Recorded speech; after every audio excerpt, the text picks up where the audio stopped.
जीवित परमेश्वर के सत्य के वचन राजाओं की दूसरी किताब अध्याय 16।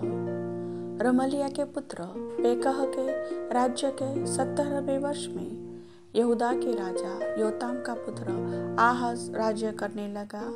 जब आहाज राज्य करने लगा तब वह 20 वर्ष का था और 16 वर्ष तक यरूशलेम में राज्य करता रहा। और उसने अपने मूल पुरुष दाऊद का सा काम नहीं किया जो उसके परमेश्वर यहोवा की दृष्टि में ठीक था, परंतु वह इज़राइल के राजाओं की से चाल चला, वरन उन जातियों के घिनौने कामों के अनुसार जिन्हें यहोवा ने इज़राइलियों के सामने से देश से निकाल दिया था। उसने अपने बेटे को भी आग में होम कर दिया। वह ऊंचे स्थानों पर और पहाड़ियों पर और सब हरे वृक्षों के नीचे बलि चढ़ाया और धूप जलाया करता था। तब अराम के राजा रसीन और रमलिया के पुत्र इज़राइल के राजा पेकह ने लड़ने के लिए यरूशलेम पर चढ़ाई की और उन्होंने आहाज को घेर लिया, परंतु युद्ध करके उनसे कुछ बन न पड़ा। उस समय अराम के राजा रसीन ने एलत को अराम के वश में करके यहूदियों को वहां से निकाल दिया।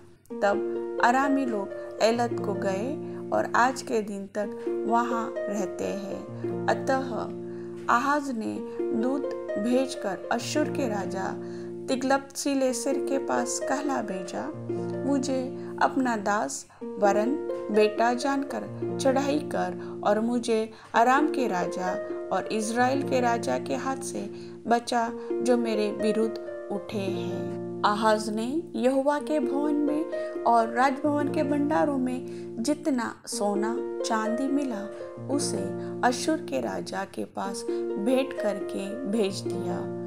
उसकी मानकर अश्शूर के राजा ने दमिश्क पर चढ़ाई की और उसे लेकर उसके लोगों को बंदी बनाकर कीर को ले गया और रसीन को मार डाला। तब राजा आहाज अश्शूर के राजा तिग्लत-पिलेसेर से भेंट करने के लिए दमिश्क को गया और वहां की वेदी देखकर उसकी सब बनावट के अनुसार उसका नक्शा उरिय्याह याजक के पास नमूना करके भेज दिया।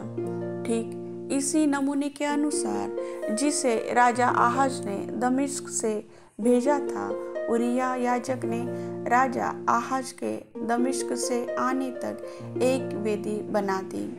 जब राजा दमिश्क से आया तब उसने उस वेदी को देखा और उसके निकट जाकर उस पर बलि चढ़ाए। उसी वेदी पर उसने अपना होम बलि और अन्न बलि जलाया और अर्घ दिया और मेल बलियों का लहू छिड़क दिया। और पीतल की जो वेदी यहोवा के सामने रहती थी उसको उसने भवन के सामने से अर्थात अपनी वेदी और यहोवा के भवन के बीच से हटाकर उस वेदी के उत्तर की ओर रख दिया।